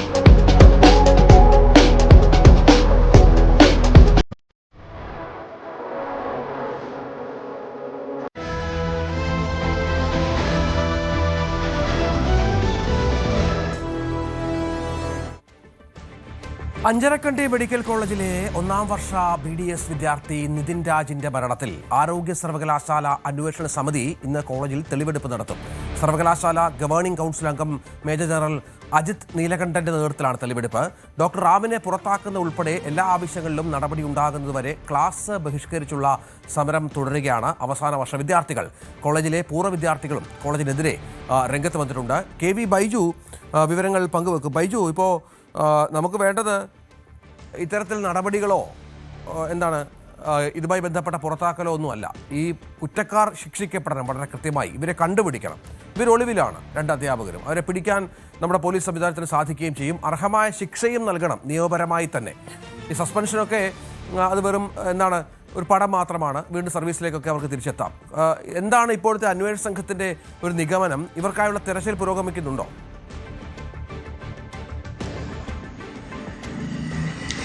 രഞ്ജിത്ത്, നിതിൻ രാജ് മരണപ്പെട്ടിട്ട് ഇന്നത്തേക്ക് 6 ദിവസമാകുന്നു. ഇതിൽ ഒരു പ്രതികളെ പോലും ഇതുവരെ പോലീസ് പിടികൂടിയിട്ടില്ല. അതായത് ഇതിൽ ആത്മഹത്യാ ശ്രമം, അതുപോലെ SC/ST അതിക്രമം തടയൽ നിയമപ്രകാരമൊക്കെ ജാമ്യമില്ലാ വകുപ്പ് പ്രകാരം ഇവർക്കെതിരെ കേസെടുത്തിട്ടുണ്ട്. പ്രധാനമായും ഈ വകുപ്പ് മേധാവിയായിരുന്ന ഡോക്ടർ റാം, അതുപോലെ തന്നെ സംഗീത, ഈ 2 പേർക്കെതിരെയാണ് ഇത്തരത്തിൽ കേസെടുത്തിട്ടുള്ളത്. പക്ഷേ ഇതിൽ ഇവരെ ഇതുവരെ അറസ്റ്റ് ചെയ്യാൻ അല്ലെങ്കിൽ ഇവരെ മൊഴിയെടുക്കാനോ അല്ലെങ്കിൽ ചോദ്യം ചെയ്യാനോ ഒന്നും പോലീസിന് ഇതുവരെ സാധിച്ചിട്ടില്ല. ഇവർ ഒളിവിലാണെന്നാണ് പറയുന്നത്. അതേസമയം തന്നെ ഇവർ അറസ്റ്റ് ഒഴിവാക്കാൻ മുൻകൂർ ജാമ്യത്തിൽ ശ്രമിക്കുന്നതായി വിവരമുണ്ട്. ഏതായാലും ഇത്രയും ദിവസം ഇവർ കാണാമറത്ത് തന്നെയാണ്. ഇയാൾ കർണാടക സ്വദേശിയാണ്. അതുകൊണ്ട് തന്നെ കർണാടകയിലേക്ക് കടന്നതായാണ് നമുക്ക് ലഭിക്കുന്ന വിവരം. ഇതിനിടയിലാണ് ഇയാൾക്ക് കുരുക്ക് മുറുകുന്ന രീതിയിൽ ഇപ്പോൾ പൂർവ്വ വിദ്യാർത്ഥികൾ കൂടി രംഗത്ത് വരുന്നത്. ഇവരും ഇപ്പോൾ പരാതി നൽകിയിട്ടുണ്ട്. അതായത് ഈ കോളേജിൽ ഇത് വർഷങ്ങളായി ഇത്തരത്തിലുള്ള ഈ ഒരു കുട്ടികൾക്കുള്ള മാനസിക സമ്മർദ്ദം അല്ലെങ്കിൽ മാനസികമായ പീഡനമൊക്കെ നടക്കുന്നുണ്ടെന്നതിന്റെ ഏറ്റവും വലിയ ഉദാഹരണമാണ് പൂർവ്വ വിദ്യാർത്ഥികൾ ഇപ്പോൾ രംഗത്തെത്തിയത്. പലരും ഭയം കാരണം ഇതൊന്നും പുറത്തു പറയാൻ തയ്യാറായിട്ടില്ല എന്നതാണ് വാസ്തവം. അത് നമ്മൾ നേരിട്ട് കണ്ടതുമാണ്. ഏറ്റവും ഒടുവിലാണ് ഒറ്റപ്പെട്ട ശബ്ദങ്ങൾ, വിദ്യാർത്ഥികളുടെ ശബ്ദങ്ങൾ അവിടെ വന്നത്. ഏതായാലും ഇന്ന് വളരെ പ്രധാനപ്പെട്ട ദിവസമാണ്. പോലീസിന്റെ ഭാഗത്ത് ഒരു പക്ഷേ ഇന്ന് കാര്യമായ നീക്കങ്ങൾ ഉണ്ടായേക്കാം. അത് ഏതെങ്കിലും ഇന്ന് നമുക്ക് അല്പസമയം കഴിഞ്ഞാൽ ആ കാര്യം പറയാം. ഇതിനിടയിൽ തന്നെ ആരോഗ്യ സർവകലാശാല സമിതി അംഗങ്ങളുടെ തെളിവെടുപ്പിനുണ്ട്. അതായത് ഗവർണർ ഈ വിഷയത്തിൽ ഇടപെട്ടിട്ടുണ്ട്. വളരെ ഗൗരവമായി ഈ വിഷയത്തിൽ ഗവർണർ ഇടപെട്ടു. മാത്രമല്ല ഈ കോളേജിന്റെ അംഗീകാരം പോലും റദ്ദാക്കിയേക്കുമെന്നുള്ള സൂചനകൾ നമുക്ക് ലഭിക്കുന്നുണ്ട്. അത്രത്തോളം കാര്യങ്ങൾ, അത്രത്തോളം പ്രശ്നങ്ങൾ ഈ കോളേജിൽ ഉണ്ട് എന്നാണ് വാസ്തവം. എന്തായാലും ഈ സമിതി അംഗങ്ങൾ പ്രധാനമായും ഈ വിദ്യാർത്ഥികളിൽ നിന്നും മൊഴിയെടുക്കും. അതോടൊപ്പം അധ്യാപകരുടെ മൊഴിയെടുക്കും. ഈ ജീവനക്കാരുടെ, കോളേജിലെ ജീവനക്കാരുടെ മൊഴിയെടുക്കും എന്നാണ് അറിയിച്ചിട്ടുള്ളത്. ഏതായാലും അത് 10 മണിയോടുകൂടി ഈ സംഘം ഇവിടെ എത്തും. മറ്റൊരു പ്രധാനപ്പെട്ട കാര്യം ഇന്ന് അഞ്ചരക്കണ്ടി മെഡിക്കൽ കോളേജിലുള്ളത്, കഴിഞ്ഞ ദിവസങ്ങളിലൊന്നും നിതിന്റെ സഹപാഠികൾ അവർക്കൊന്നും ക്ലാസ് ഉണ്ടായിരുന്നില്ല, അവധിയായിരുന്നു. ഇന്ന് ആ വിദ്യാർത്ഥികളെല്ലാം കോളേജിലെത്തുന്നു. അതോടൊപ്പം ഇവരുടെ രക്ഷിതാക്കളും ഇന്ന് കോളേജിലെത്തുന്നുണ്ട്. ഏതായാലും അവസാന വർഷ വിദ്യാർത്ഥികൾ ക്ലാസുകൾ ബഹിഷ്കരിച്ചിട്ടുണ്ട്. പ്രധാനമായി അവർ ഉന്നയിക്കുന്ന ആവശ്യം ഈ റാം എന്ന് പറയുന്ന ഈ അധ്യാപകരെ കോളേജിൽ നിന്നും പുറത്താക്കണമെന്നാണ്. കഴിഞ്ഞ ദിവസം അത്തരത്തിൽ പുറത്താക്കുമെന്നൊക്കെ വിവരങ്ങൾ വന്നിരുന്നു, വാർത്തകൾ വന്നിരുന്നു. പക്ഷേ മാനേജ്മെന്റും പ്രിൻസിപ്പാളും ഇയാളെ സംരക്ഷിക്കുന്ന നിലപാടാണ് സ്വീകരിക്കുന്ന ഒരു ആക്ഷേപമാണ് ഇപ്പോൾ ഉയരുന്നത്. മാനേജ്മെന്റ് പ്രതിനിധികൾ ഇന്ന് എത്തുമെന്ന് അറിയിച്ചിട്ടുണ്ട്. കോളേജിൽ വിദ്യാർത്ഥികളുമായി അവർ ചർച്ച നടത്തും. വിദ്യാർത്ഥികൾ പറയുന്നത് ഇത് പുറത്താക്കുന്നത് ഒരു കാര്യം മാത്രം, മറ്റ് ഒരുപാട് പ്രശ്നങ്ങളുണ്ട്, അത് മാനേജ്മെന്റുമായി ചർച്ച ചെയ്യണമെന്നാണ്. ഈ സമയം വരെ നിലവിലുള്ള വിദ്യാർത്ഥികൾക്കും അധ്യാപകർക്കൊന്നും ഈ മാനേജ്മെന്റിനെ കുറിച്ച് വലിയ ധാരണയില്ല. ഇവരാരും ഇവരെ കണ്ടിട്ട് പോലുമില്ല എന്നതാണ് അത്ഭുതം ജനിപ്പിക്കുന്ന സംഭവം. ഏതായാലും ഇന്നലെയാണ് ഇത് സംബന്ധിച്ച് കൂടുതൽ വിവരങ്ങൾ പുറത്തു വന്നത്. ജബ്ബാർ ഹാജി എന്ന് പറയുന്ന പഴയങ്ങാടി മാട്ടൂൽ സ്വദേശിയാണ് ഇതിന്റെ ട്രസ്റ്റ് ചെയർമാൻ. ഇദ്ദേഹത്തിന്റെ ഉടമസ്ഥയിലാണ് ഈ ഒരു സ്ഥാപനമുള്ളത്. ഇദ്ദേഹം ഈ കോളേജുകൾ ഒന്നും എത്താറില്ല. ഒരുപാട് വിദ്യാഭ്യാസ സ്ഥാപനങ്ങളൊക്കെ ഇയാൾക്ക് ഉണ്ടായിരുന്നെങ്കിലും അതെല്ലാം അംഗീകാരം റദ്ദായി ഇപ്പോൾ BDS ക്ലാസ് മാത്രമായി ഇപ്പോൾ അഞ്ചരക്കണ്ടി മെഡിക്കൽ കോളേജിൽ ഒതുങ്ങിയെന്നതാണ് ഏറ്റവും പ്രധാനം. ഏതായാലും കുടുംബം വലിയ തോതിലുള്ള ആരോപണം ഉന്നയിക്കുന്നുണ്ട്. ഈ ഒരു മരണത്തിൽ ഈ ഒരു ലോൺ ആപ്പ് മാത്രമുള്ള ഒരു പ്രശ്നമായി അത് ഒതുക്കാൻ ഒരു ശ്രമം നടക്കുന്നു. അതല്ല പ്രശ്നം. നിതിൻ മറ്റ് കാര്യമായ പ്രശ്നങ്ങൾ അവിടെ അനുഭവപ്പെട്ടിട്ടുണ്ട്. അതെല്ലാം വെളിച്ചത്ത് കൊണ്ടുവരണം. രഞ്ജിത്ത് തുടക്കത്തിൽ സൂചിപ്പിച്ചതുപോലെ തന്നെ നിതിന്റെ മരണത്തിൽ നീതി ലഭിക്കണമെന്ന ഒരു ആവശ്യം കുടുംബം ഉന്നയിച്ചിരിക്കുന്നു.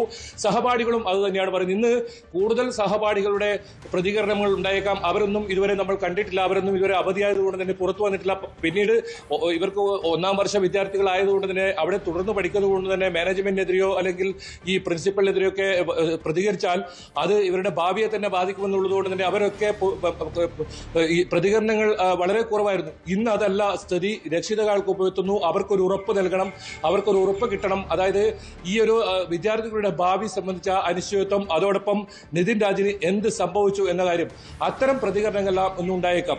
ഇതിനിടയിൽ പ്രതിഷേധവും ഇന്ന് ശക്തമായ പ്രതിഷേധമുണ്ട്. ഇന്ന് എടക്കാടുള്ള ഡോക്ടർ റാമിന്റെ ക്ലിനിക്കിലേക്ക് ഡിവൈഎഫ്ഐയുടെ മാർച്ചുണ്ട്. അതോടൊപ്പം യൂത്ത് ലീഗിന്റെ മാർച്ച് കമ്മീഷണർ ഓഫീസിലേക്കുണ്ട്. ഇങ്ങനെ പ്രതിഷേധവും ഒരു ഭാഗത്ത് ശക്തമാവുന്നു. അതോടൊപ്പം ഈ ഒരു പോലീസ് അന്വേഷണത്തിൽ ഇന്ന് നിർണായക വിവരങ്ങൾ ഒരുപക്ഷെ പുറത്തുവിട്ടേക്കാം. ഇതുവരെ CCTV ദൃശ്യങ്ങൾ, അതായത് നിതിൻ അവസാനമായി പ്രിൻസിപ്പളും അതുപോലെ ലത എന്ന് പറയുന്ന അധ്യാപികയും മറ്റൊരു അധ്യാപികയും ഒരുമിച്ചിരുന്ന് അവസാനമായി സംസാരിക്കുന്ന 35 മിനിറ്റ് ദൈർഘ്യമുള്ള CCTV ദൃശ്യങ്ങളാണ് പോലീസിന് ലഭിച്ചതെങ്കിൽ അവിടെ നിന്നും കരഞ്ഞുകൊണ്ടാണ് നിതിൻ പുറത്തേക്ക് പോകുന്നത്. ഇതൊക്കെ നമ്മൾ കഴിഞ്ഞ ദിവസങ്ങൾ റിപ്പോർട്ട് ചെയ്താണ്. ആ ഒരു സമയത്തിന്, അതായത് 10 മിനിറ്റിന് ശേഷം നിതിൻ ആത്മഹത്യ ചെയ്തു. എന്താണ് അവിടെ നടന്നതെന്ന് സംബന്ധിച്ച് പങ്കുവച്ചുകൊണ്ടിരിക്കുന്നത്. മറ്റൊരു പ്രധാനപ്പെട്ട വാർത്തയിലേക്ക് കൂടി പോകണം. KC വേണുഗോപാൽ കേരള മുഖ്യമന്ത്രിയാകണമെന്നാവശ്യപ്പെട്ട് ഇപ്പോൾ K സുധാകരൻ MP-യുടെ FB പോസ്റ്റ് അതുപോലെ ചർച്ചയാകുന്ന പശ്ചാത്തലം കൂടിയുണ്ട്. മുഖ്യമന്ത്രി പദത്തെ ചൊല്ലിയുള്ള അഭിപ്രായ പ്രകടനങ്ങൾക്ക് ഹൈക്കമാൻഡ് വിലക്ക് ഏർപ്പെടുത്തിയ സാഹചര്യത്തിൽ കൂടിയാണ് ഇത് എന്ന് മനസ്സിലാക്കണം. ഏതായാലും നമുക്കൊരു കാര്യം മനസ്സിലാക്കേണ്ടത്, മുഖ്യമന്ത്രി എന്ന വാക്ക് സുധാകരൻ ഈ ഫേസ്ബുക്ക് പോസ്റ്റിലൂടെ ഒഴിവാക്കിയിരിക്കുന്നു. അങ്ങനെ ഹൈക്കമാൻഡിൻ്റെ ആ ഒരു നിർദ്ദേശത്തെ മറികടന്നുള്ള ഒരു പോസ്റ്റായി ഇത് മാറുന്ന പശ്ചാത്തലം കൂടിയുണ്ട്. K കരുണാകരൻ, AK ആന്റണി, ഉമ്മൻചാണ്ടി, വയലാർ രവി എന്നിവരെ പോലെ ദൂരദർശിത്വമുള്ള നേതാവാണ് KC വേണുഗോപാൽ എന്നും അദ്ദേഹത്തിൻ്റെ സാന്നിധ്യവും നേതൃത്വവും ആവശ്യമാണെന്നും സുധാകരൻ FB കുറിപ്പിൽ പറയുന്നു. ഫേസ്ബുക്ക് പോസ്റ്റിന് പിന്നാലെ KC വേണുഗോപാലിനെ പിന്തുണച്ചുകൊണ്ട് യുവ നേതാക്കൾ അടക്കമുള്ളവർ രംഗത്തെത്തി. സന്ദീപ് വാര്യർ, അലോഷ്യസ് സേവ്യർ, റോജി M ജോൺ, പഴകുളം മധു തുടങ്ങിയവരാണ് KC വേണുഗോപാലിനെ പ്രകീർത്തിച്ചത്. ഏതായാലും ഇതിൻ്റെ വിശദാംശങ്ങൾ VV അരുൺ നൽകും. അരുണ്, നിയമസഭാ തെരഞ്ഞെടുപ്പ് കഴിഞ്ഞിട്ട് ദിവസങ്ങളെ ആയിട്ടേ ഉള്ളൂ. നമുക്കറിയാം മെയ് 4-നാണ് വോട്ടെണ്ണൽ നടക്കേണ്ടത്. ആരാണ് മുഖ്യമന്ത്രി എന്നതൊക്കെ ചർച്ചയുണ്ടാകുക ഒരുപക്ഷെ അതിന് ശേഷമായിരിക്കാം. UDF അധികാരത്തിൽ വരുമോ എന്ന കാര്യത്തിൽ പോലും കൃത്യമായ ഉറപ്പുകളില്ല. ലഭിച്ചാൽ തന്നെ ചെറിയ ഭൂരിപക്ഷം എന്നുള്ള രീതിയിലാണ് കാര്യങ്ങൾ പോകുന്നത്. എന്നിട്ടും അതിങ്ങനെ കലശലായി തുടരുകയാണ് കോൺഗ്രസിൽ, അല്ലേ, മുഖ്യമന്ത്രി പദത്തെ ചൊല്ലി? തീർച്ചയായിട്ടും KC വേണുഗോപാലാണ് യോഗ്യൻ എന്നൊരു അജണ്ട സെറ്റ് ചെയ്യുകയാണ്. കഴിഞ്ഞ ദിവസം AP അനിൽകുമാർ, KPCCയുടെ വർക്കിംഗ് പ്രസിഡന്റ്, പാണക്കാട് എത്തിയിരുന്നു. അനിൽകുമാർ എന്ന് പറയുമ്പോൾ KCയുമായി ഏറ്റവും അധികം അടുത്ത ബന്ധം പുലർത്തുന്ന സംസ്ഥാനത്തെ കോൺഗ്രസ് നേതാവ് കൂടിയാണ് AP അനിൽകുമാർ. ഒരേ സമയം അവർ നിയമസഭയിലെത്തി. അന്നു മുതലുള്ള വലിയ അടുത്ത ബന്ധമാണ് അനിൽകുമാറും KC വേണുഗോപാലുമായി ഉള്ളത്. KC വേണുഗോപാലിന് വേണ്ടി കാര്യങ്ങൾ ഇവിടെ ഓപ്പറേറ്റ് ചെയ്ത അനിൽകുമാർ എന്നത് കോൺഗ്രസിനുള്ളിലെ പരസ്യമായ രഹസ്യമാണ്. ആ അനിൽകുമാർ പാണക്കാട് എത്തുന്നു, തങ്ങൾമാർ ഉൾപ്പെടെയുള്ളവരെ കാണുന്നു. പിന്നീട് അത് സൗഹൃദ സന്ദർശനം മാത്രമെന്ന നിലപാട് പുറത്തെടുക്കുന്നു. അതിന് പിന്നാലെയാണ് K സുധാകരന്റെ നീക്കം.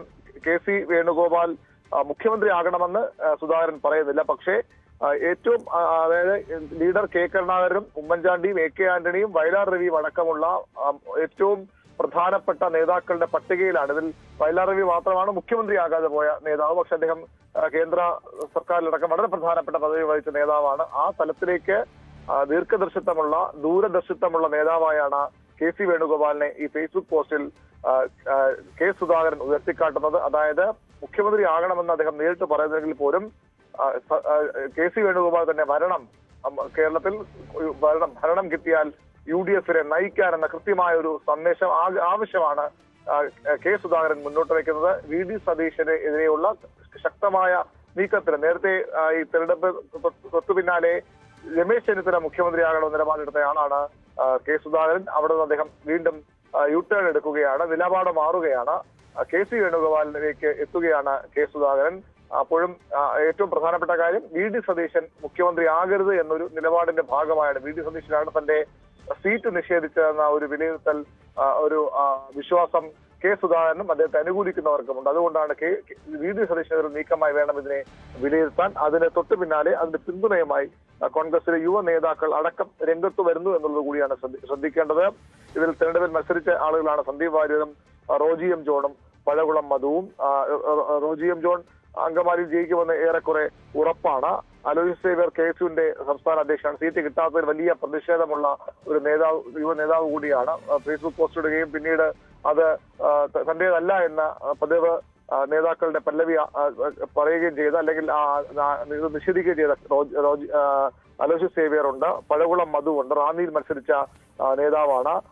സംസ്ഥാനത്തെ പ്രധാനപ്പെട്ട കോൺഗ്രസ് നേതാക്കളുടെ ഒരാളാണ്. സന്ദീപ് വാര്യർ BJP കോൺഗ്രസിലേക്ക് എത്തുകയും തെരഞ്ഞെടുപ്പിൽ മത്സരിക്കുകയും സന്ദീപ് വാര്യറും ഇപ്പോൾ ഈ ഫേസ്ബുക്ക് പോസ്റ്റിലൂടെ KC വേണുഗോപാലിന് അനുകൂലമായി രംഗത്ത് വരുന്നു. ഇതൊരു ഒറ്റപ്പെട്ട നീക്കമായി വിലയിരുത്താൻ കഴിയില്ല. വളരെ കൃത്യമായ ആസൂത്രിതമായ നീക്കമായാണ് ഇത് പൊതുവിൽ വിലയിരുത്തപ്പെടുന്നത്. വളരെ കൃത്യമായി KC വേണുഗോപാലിനെ ഈ ഘട്ടത്തിൽ ഉയർത്തിക്കൊണ്ടുവരുന്നു. സംസ്ഥാനത്ത് UDF-ന് ഭൂരിപക്ഷം കിട്ടുമെന്ന സൂചനകൾ വന്നതോടുകൂടിയാണ് മുഖ്യമന്ത്രിയാകണമെന്ന ചർച്ചകൾ വന്നത്. മുഹമ്മദ് ഷിയാസ്, എറണാകുളത്തെ DCC അധ്യക്ഷനെ കൂടിയായിരുന്ന മുഹമ്മദ് ഷിയാസ് എറണാകുളത്ത് നേതാവ് വേണം എന്ന് പറഞ്ഞുകൊണ്ട് VD സതീശനെ അനുകൂലിച്ചുകൊണ്ട്, പരോക്ഷമായി VD സതീശനെ അനുകൂലിച്ചുകൊണ്ട് രംഗത്ത് വന്നു. അതിന് വിമർശനങ്ങൾ വ്യാപിക്കുന്നതടക്കമുള്ള മറ്റ് പ്രധാനപ്പെട്ട നേതാക്കളിൽ നിന്ന് ഉയർന്നു വന്നു. അങ്ങനെ കോൺഗ്രസിലെ നേതാക്കൾ MLA-മാരാകാൻ സാധ്യതയുള്ളവർ തന്നെ ഇപ്പോൾ തന്നെ സാധാരണ കോൺഗ്രസിന്റെ പാർലമെന്ററി പാർട്ടി ചേർന്ന് അവരാണ് സഭാ നേതാവിനെ തിരഞ്ഞെടുക്കേണ്ടത്, നയിക്കേണ്ട ആളെ തിരഞ്ഞെടുക്കേണ്ടത്. അതിനു മുമ്പ് തന്നെ MLA-മാരാകാൻ സാധ്യതയുള്ളവരും കോൺഗ്രസിലെ പ്രധാന നേതാക്കളും തങ്ങൾ പിന്തുണയ്ക്കാൻ പോകുന്നത് KC വേണുഗോപാലിനെ ആണ് എന്ന് പറഞ്ഞുകൊണ്ട് രംഗത്ത് വരുന്ന അസാധാരണമായ ഒരു സാഹചര്യമാണ് കോൺഗ്രസ് സൃഷ്ടിക്കുക. കെ സുധാകരൻ അതിന് മുന്നിൽ നിന്ന് നയിക്കുന്നു. ആ പട നയിക്കാൻ കെ സുധാകരനെ തന്നെ രംഗത്തിറക്കുന്നു. രമേശ് ചെന്നിത്തലയ്ക്കും അതുപോലെ VD സതീശനെതിരെ പട നയിക്കാൻ കെ സുധാകരൻ തന്നെ രംഗത്തിറങ്ങുന്നു. KC വേണുഗോപാലിന് വേണ്ടി അദ്ദേഹം ഇപ്പോൾ രംഗത്ത് വന്നിരിക്കുന്നു. വളരെ നിർണായക നീക്കമാണ് കോൺഗ്രസിൽ സംഭവിക്കുന്നത്. സ്വാഭാവികമായും അതിനുശേഷം ഈ ഇദ്ദേഹത്തിന്റെ ഫേസ്ബുക്കിന്റെ കമന്റ് ബോക്സ് ഒക്കെ പിന്നീട് പൂട്ടി തരത്തിലും വിവരങ്ങളുണ്ട്. വലിയ വിമർശനം കെ സുധാകരനെതിരെ ഫേസ്ബുക്ക് പോസ്റ്റുകളിലൊക്കെ വന്നിരുന്നു. കഴിഞ്ഞ ദിവസം ബെന്നി ബെഹനാൻ AICC കത്ത് നൽകിയത് ഒരു കാരണവശാലും ഇത്തരം ചർച്ചകൾ പ്രോത്സാഹിപ്പിക്കരുത് എന്ന തരത്തിലാണ്. മുഖ്യമന്ത്രിയെ തീരുമാനിക്കേണ്ടത് ഹൈക്കമാൻഡാണ്, അതിനു മുമ്പ് ഇത്തരം ചർച്ചകൾ പാടില്ല എന്ന നിലപാടുമായി ബെന്നി ബെഹനാൻ രംഗത്ത് വന്നിരുന്നു. അസാധാരണമായ നീക്കങ്ങൾ കോൺഗ്രസിൽ ആരംഭിച്ചിട്ടുണ്ട്. അത് ഭൂരിപക്ഷം കിട്ടുമെന്ന പ്രതീക്ഷ തന്നെയാണ് കോൺഗ്രസ് ഇപ്പോൾ മുന്നോട്ട് പോകുന്നത്. അതാണ് സാഹചര്യം. ഏതായാലും നമുക്കറിയാം, ഇത്രയും നാൾ ഉണ്ടായ വിജയങ്ങളുടെ എല്ലാം ചുക്കാൻ പിടിച്ച ഒരാൾ കൂടിയാണ് VD സതീശന് മുഖ്യമന്ത്രിയാകും, കോൺഗ്രസിന് വലിയ ഭൂരിപക്ഷം UDF-ന് കിട്ടിയാലെന്നുള്ള തരത്തിലായിരുന്നു കാര്യങ്ങൾ മുന്നോട്ട് പോയത്. പക്ഷേ രമേശ് ചെന്നിത്തലയ്ക്ക് ഒരവസരം കൊടുക്കണമെന്ന് വാദിക്കുന്നവർ പാർട്ടിയിലുണ്ട്. അതിനൊപ്പമാണ് ഇപ്പോൾ KC വേണുഗോപാലിൻ്റെ പേര് കൂടി അന്തരീക്ഷത്തിൽ ഉയർത്തുന്നത് നേതാക്കൾ. നമുക്കറിയാം, നേരത്തെ ആലപ്പുഴയിലൊക്കെ KC മത്സരിക്കുമെന്നുള്ള വാർത്ത ന്യൂസ് 18 നൽകിയിരുന്നു. പക്ഷേ അദ്ദേഹം മത്സരിക്കാൻ തയ്യാറായില്ല. എങ്കിലും ചില സീറ്റുകളൊക്കെ അദ്ദേഹത്തിന് വേണ്ടി ഒഴിഞ്ഞു പോകാൻ MLA-മാരൊക്കെ തയ്യാറാകും മുഖ്യമന്ത്രി സ്ഥാനത്തേക്ക് വന്നാൽ. അത്തരം ചില സൂചനകളും കോൺഗ്രസിൽ ലഭിക്കുന്നുണ്ട്. ഇതിനിടയിൽ VD സതീശൻ ഇപ്പോൾ കുട്ടിക്കാനത്ത് വനത്തിൽ ഒരു റിസോർട്ടിൽ താമസിക്കുന്ന ചിത്രം പുറത്തു വന്നതും കൗതുകകരമായി. അദ്ദേഹം വനത്തിൽ യാത്ര ചെയ്യുന്ന ദൃശ്യങ്ങളടക്കം അദ്ദേഹം തന്നെയാണ് പങ്കുവച്ചത്. വനവാസത്തിലല്ല, പക്ഷേ വനത്തിലാണ് എന്ന ക്യാപ്ഷനോടുകൂടി സതീശൻ തന്നെയാണ് സമൂഹ മാധ്യമത്തിൽ വീഡിയോ പങ്കുവച്ചത്. തെരഞ്ഞെടുപ്പിന് തിരക്കുകൾക്ക് ശേഷം ഇടുക്കി കുട്ടിക്കാനത്ത് ആണ് അദ്ദേഹം ഉള്ളത്. കുട്ടിക്കാനത്തെ മലനിരകളിൽ ട്രക്കിംഗ് നടത്തുന്നതിൻ്റെയും റിസോർട്ടിൽ വിശ്രമിക്കുന്നതിൻ്റെയും വീഡിയോ സതീശൻ പങ്കുവച്ചിട്ടുണ്ട്. ഓപ്പോസിഷൻ ലീഡർ VD എന്ന പേജിലാണ് വീഡിയോ പങ്കുവച്ചിരിക്കുന്നത്. നിയമസഭാ തെരഞ്ഞെടുപ്പിൽ UDF-ന് മികച്ച വിജയം നേടിക്കൊടുക്കാനായില്ലെങ്കിൽ രാഷ്ട്രീയ വനവാസത്തിന് പോകുമെന്ന് VD സതീശൻ്റെ വാക്കുമായി ബന്ധപ്പെട്ടാണ് ഈ കമന്റുകളിൽ ഏറെയും. തെരഞ്ഞെടുപ്പ് തിരക്കുകൾക്ക് ശേഷം കാട് കയറാൻ പോകുമെന്നും ഇടയ്ക്കിടെ ട്രക്കിങ്ങിന് പോകാറുണ്ടെന്നും സതീശൻ പറഞ്ഞിരുന്നു. അടുത്ത സുഹൃത്തുക്കളൊപ്പമാണ് സതീശൻ കുട്ടിക്കാനത്ത് എത്തിയിരിക്കുന്നത്. സംസ്ഥാനം കൊടും ചൂടിൽ പുനലൂരിലും ചൂട് അസഹനീയമാണ്. 39 ഡിഗ്രിയോട് അടുക്കുകയാണ് ഇവിടെ ചൂട്. മനോജ് അപ്പുക്കുട്ടൻ വിവരങ്ങളുമായി ചേരും. മനോജ്, നമുക്കറിയാം എല്ലാ തവണയും ഒരുപക്ഷെ പാലക്കാടിനോടൊക്കെ ഒപ്പം നിൽക്കുന്ന ചൂടിലേക്ക് എത്തുന്ന ഒരു നഗരമാണ്, ഒരു പ്രദേശമാണ് പുനലൂർ. അവിടെ വലിയ പ്രശ്നങ്ങൾ ഉണ്ടാവാറുണ്ട്. ഇത്തവണയും കാര്യങ്ങൾ വ്യത്യസ്തമല്ല എന്നാണോ? രഞ്ജിത്ത്, ഇക്കുറി പാലക്കാടിനെ കടത്തി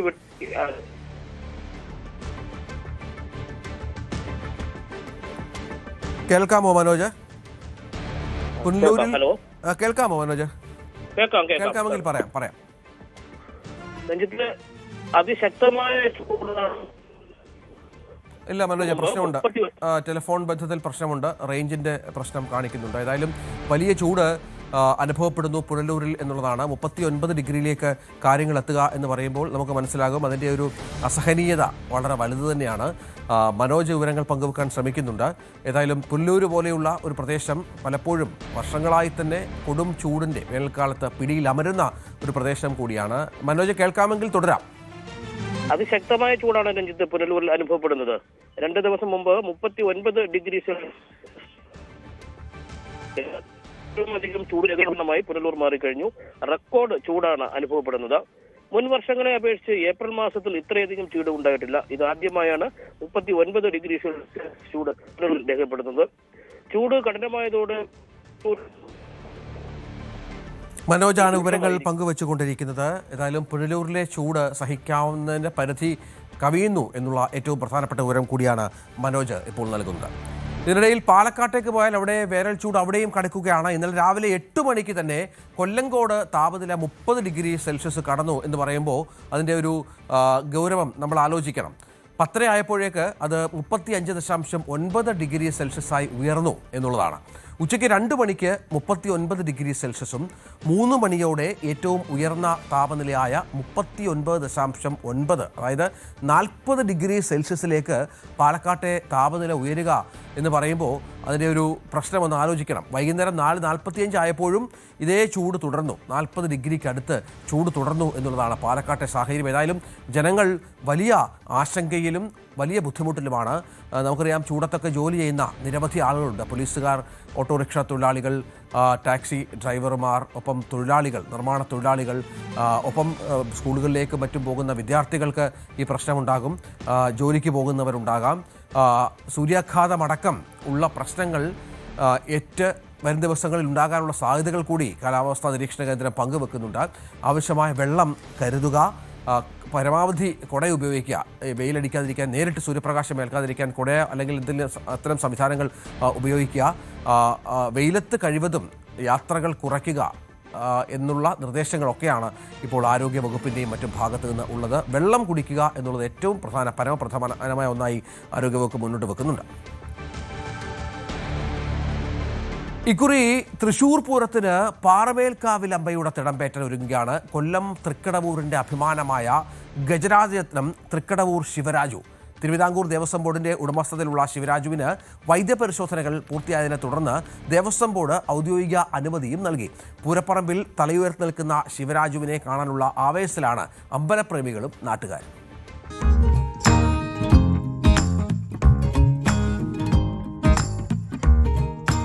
ഏറെ നാളത്തെ കാത്തിരിപ്പിനൊടുവിലാണ് ശിവരാജുവിന് ഈ അവസരം ലഭിച്ചത്. പാറമേൽക്കാവ് ദേവസ്വത്തിന്റെ ക്ഷണക്കത്തിനെ തുടർന്ന് നടപടികൾ തുടങ്ങി. വൈദ്യപരിശോധനയ്ക്ക് പിന്നാലെ വിദഗ്ധ ഡോക്ടർമാരുടെ സംഘം അനുകൂല റിപ്പോർട്ട് സമർപ്പിച്ചു. തുടർന്ന് ദേവസ്വം ഡെപ്യൂട്ടി കമ്മീഷണർ ഔദ്യോഗിക ഉത്തരവിറക്കി. ഇതോടെ ഈ വർഷം പാറമേൽക്കാവിലമ്മയുടെ തിടമ്പേറ്റുന്നത് തൃക്കടവൂർ ശിവരാജു തന്നെയെന്ന് ഉറപ്പായി. ഇനി തൃശ്ശൂരിലേക്ക് യാത്ര തിരിക്കാനുള്ള ഒരുക്കത്തിലാണ്. ഇപ്പോൾ അങ്ങനെ ഒരു അവസരം കിട്ടിയപ്പം കമ്മിറ്റിക്ക് മാത്രമല്ല, നമ്മൾ കരയിലുള്ള 8 കരയിലുള്ള ആൾക്കാർക്ക് ഇതൊരു ആഹ്ലാദത്തിൻ്റെ നിമിഷമാണ്. അത് പല ആൾക്കാരും പോകാനായിട്ട് തയ്യാറെടുത്ത് കാണാനായിട്ട് തയ്യാറെടുത്ത് നിൽക്കുകയാണ്. അപ്പോൾ തൃക്കടവൂരപ്പൻ്റെ സഹായത്താൽ ഇനിയും ശിവരാജുവിന് ഉയരങ്ങളിലേക്ക് പോകട്ടെ എന്നാണ് എനിക്ക് പറയാനുള്ളത്. തിരുവിതാംകൂർ ദേവസ്വം ബോർഡിന്റെ കീഴിലുള്ള ആനകളിൽ തലയെടുപ്പും ലക്ഷണ സൗന്ദര്യവും കൊണ്ട് ശ്രദ്ധേയനാണ് ഗജവീരൻ എന്നറിയപ്പെടുന്ന ശിവരാജു. ചെവിയുടെ പ്രത്യേക ഘടനയും ഭംഗിയുമാണ് ശിവരാജുവിനെ മറ്റാനകളിൽ നിന്ന് വേറിട്ടു നിർത്തുന്നത്. കുട്ടിക്കാലം മുതൽ ശിവരാജുവിനെ അടുത്തറിയുന്ന നാട്ടുകാരും വലിയ ആവേശത്തിലാണ്. ഈ മാസം 26 നടക്കുന്ന തൃശൂർ പൂരത്തിൽ തൃക്കടവൂർ ശിവരാജു പാറമേൽക്കാവിലമ്മയുടെ തിടമ്പേറ്റി നിൽക്കുന്നത് കാണാൻ തൃശൂരിന് തിരിക്കാനുള്ള ഒരുക്കത്തിലാണ് ശിവരാജു ഫാൻസുകാർ കൂടിയായ നാട്ടുകാർ. ഞങ്ങൾക്ക് വളരെയധികം സന്തോഷമാണുള്ളത്. ഞങ്ങൾക്ക് എങ്ങനെ പ്രകടിപ്പിക്കണമെന്ന് തന്നെ അറിയില്ല. ആദ്യമേ ഇതേപോലെ തൃശ്ശൂർ പൂരത്തിന് ഇങ്ങനെ ഒരു അവസരം വരുന്നുണ്ട് എന്ന് ഞങ്ങൾ അറിഞ്ഞപ്പോൾ തന്നെ ഞങ്ങൾക്ക് വളരെയധികം എക്സൈറ്റ്മെൻ്റ് ആണ് ഉണ്ടായിരുന്നത്. പിന്നെ 16 വർഷം മുമ്പാണ് ശിവരാജുവിന് ഇങ്ങനൊരു അവസരം, പാറമേക്കാവിൻ്റെ കൂട്ടാനെയായിട്ട് നിൽക്കാനൊരു അവസരം 16 വർഷങ്ങൾക്ക് മുമ്പെയാണ് ലഭിച്ചിരുന്നത്. അതിനുശേഷം ഇപ്പോഴാണ് അവന് തിടമ്പാനയായിട്ട് പാറമേക്കാവിൽ അമ്മയുടെ തിടമ്പേറ്റി വടക്കുന്നാഥന് മുമ്പിൽ വന്ന് നിൽക്കാൻ കഴിയുന്നൊരു ഭാഗ്യം ഇത്തവണ അവന് ലഭിച്ചിരിക്കുന്നു. അതുകൊണ്ട് തന്നെ വളരെ സന്തോഷമാണ് ഞങ്ങൾക്കുള്ളത്. കൊല്ലത്തിന്റെ മണ്ണിൽ വളർന്ന ഈ ഗജവീരനെ പൂരങ്ങളുടെ പൂരത്തിലേക്ക് യാത്രയയക്കുന്ന ചടങ്ങും ഉത്സവമാക്കാനുള്ള ഒരുക്കത്തിലാണിവർ. ഗംഭീരമായ നടയും തലയെടുപ്പും കൊണ്ട് ആരാധകരെ വിസ്മയിപ്പിച്ച ശിവരാജുവിനെ തൃശൂർ പൂരപ്പറമ്പിൽ നായകനായി കാണാൻ കാത്തിരിക്കുകയാണ് ആനപ്രേമികൾ. ന്യൂസ് 18 കൊല്ലം. അനശ്വര നടൻ PJ ആന്റണിയുടെ പത്നി മേരി ആന്റണി അന്തരിച്ചു. 94 വയസ്സായിരുന്നു. Advocate Elizabeth Antony, Joseph Antony എന്നിവർ മക്കളാണ്. സംസ്കാരം ഇന്ന് വൈകിട്ട് 4 മണിക്ക് പോണേക്കര സെയിന്റ് ഫ്രാൻസിസ് സേവ്യർ പള്ളി സെമിത്തേരിയിൽ നടക്കും. വോട്ടെടുപ്പ് കഴിഞ്ഞ് ജനവിധി അറിയാനുള്ള കാത്തിരിപ്പിലാണ് കേരളം. നെയ്യാറ്റിൻകര നിയമസഭാ മണ്ഡലത്തിന്റെ അതിർത്തിയിലാണ് കന്യാകുമാരി ജില്ലയിലെ കിള്ളിയൂർ. ഒരു റോഡിന്റെ ഇരുവശത്തുമായി 2 സംസ്ഥാനങ്ങളിലെ നിയമസഭാ മണ്ഡലങ്ങൾ. കിള്ളിയൂരിലെ തെരഞ്ഞെടുപ്പ് വർത്തമാനങ്ങളിലേക്ക് ഒന്ന് പോകാം.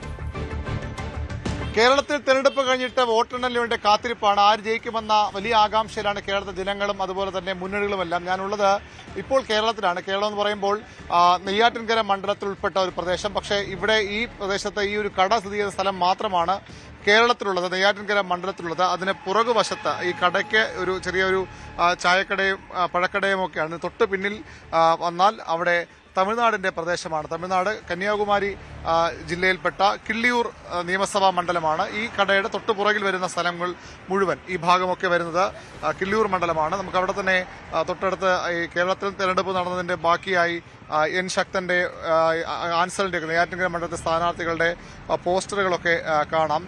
ഈ ഭാഗം മാത്രമാണ് കേരളം വരുന്നത്. അത് പിന്നിട്ടാൽ ഈ റോഡിന്റെ ഈ ഭാഗത്ത് കേരളം വരുമ്പോൾ തൊട്ട് വലതുവശത്ത് ഒരു റോഡ് ഒന്ന് ഇപ്പുറത്തേക്ക് മാറിയാൽ ഈ ഭാഗം വരുന്ന തമിഴ്നാടാണ്. ഡാൻ കുര്യൻ കൂടി എന്നോടൊപ്പം ചേരുന്നുണ്ട്. ഡാൻ, നമ്മൾ കേരളത്തിലെ തെരഞ്ഞെടുപ്പ് കഴിഞ്ഞു, ദിവസങ്ങളാവുന്നേ ഉള്ളൂ. ഇനി ഇവിടെ വോട്ടെണ്ണം കാത്തിരിക്കുകയാണ്. ആ തെരഞ്ഞെടുപ്പ് റിപ്പോർട്ട് ഇവിടെ ഈ നമ്മുടെ തൊട്ടടുത്ത്, അതായത് കുറച്ചു ദൂരം മാറിയാൽ കേരളമാണ്, നെയ്യാറ്റിൻകര നിയമസഭാ മണ്ഡലമാണ്. ഇവിടെ ഒരു വ്യത്യാസം എന്താണ് കാണുന്നത്?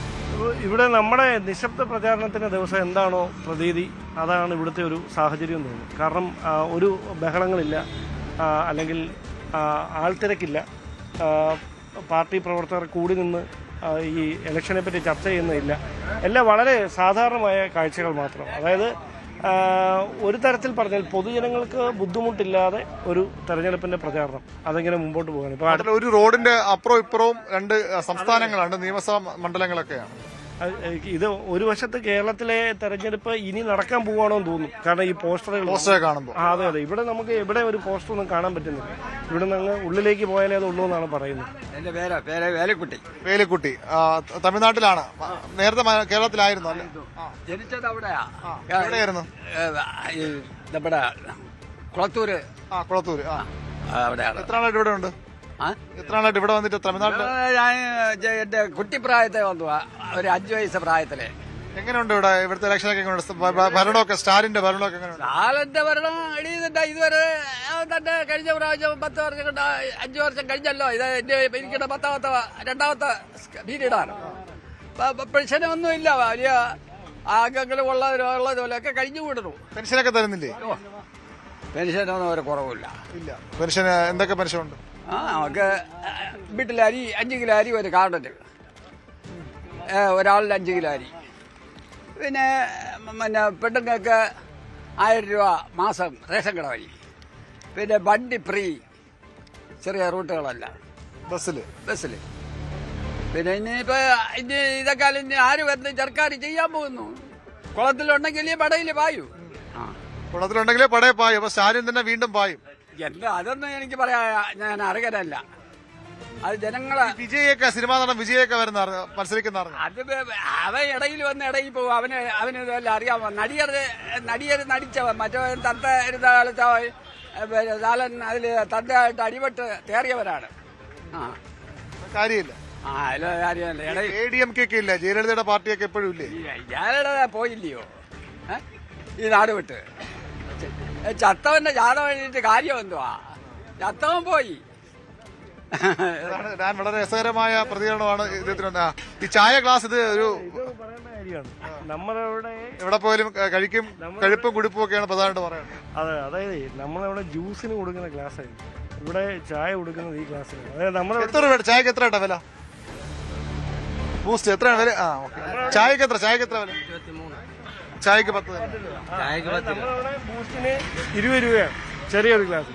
അപ്പോഴാണ് ഈ വലിയ ഗ്ലാസ്സിൽ തമിഴ്നാട്ടിലേക്ക് താമസം മാറാനുള്ള ആഗ്രഹം. കാരണം ഇത് ഇദ്ദേഹം പറയുന്ന കേട്ടിട്ട് അതെ അതെ അതെ ഈ ബസ്സിന്റെ പൈസയൊക്കെ സ്ത്രീകൾക്ക് അങ്ങനെ ഒരു നാട് നമ്മുടെ തൊട്ടടുത്ത് തന്നെ ഉണ്ടെന്ന് പറയുമ്പോൾ അതിനായി കോൺഗ്രസ് ഒരു പക്ഷേ ഈ പ്രകടന പത്രികയിലെ വാഗ്ദാനമായിട്ടോ കൊണ്ടുപോകും. എങ്ങനെ ഓട്ടോറിക്ഷക്കാർക്കൊക്കെ എവിടെ കൊണ്ട് തിരഞ്ഞെടുപ്പ് പോയപ്പം എങ്ങനെ? ഓട്ടോറിക്ഷക്കാർക്കൊക്കെ കുഴപ്പമില്ല, നല്ലതാണ്. വീട്ടിലെ പെണ്ണുങ്ങൾക്ക് 1000 രൂപ കിട്ടുന്നുണ്ട്. പിന്നെയും സ്റ്റാലിന്റെ ഘടകകക്ഷികളൊക്കെ ചേർന്നിട്ട് 21 കക്ഷികളുണ്ട്. അവർ തന്നെ ജയിക്കും. ഇവിടെ കോൺഗ്രസ് MLA രാജേഷ് കുമാർ കിള്ളിയൂര് അങ്ങനെ തന്നെ ഒരു വലിയ ഭൂരിപക്ഷം അല്ലെങ്കിലും ഒരു ഭൂരിപക്ഷത്തിൽ ജയിക്കും.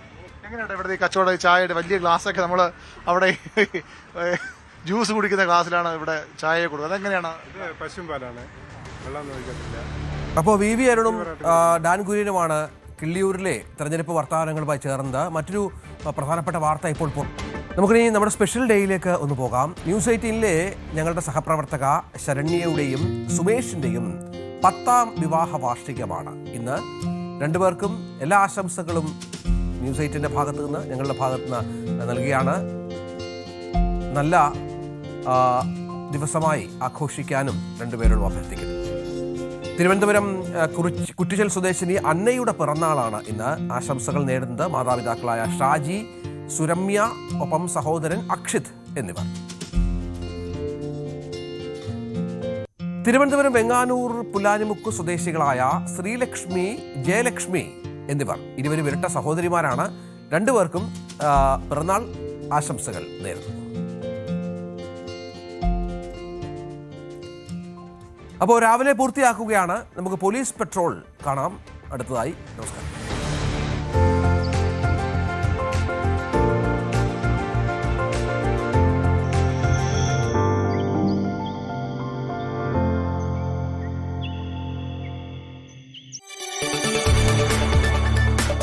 കൂടുതൽ വാർത്തകൾക്ക് news 18 Keralam YouTube channel subscribe ചെയ്യുക.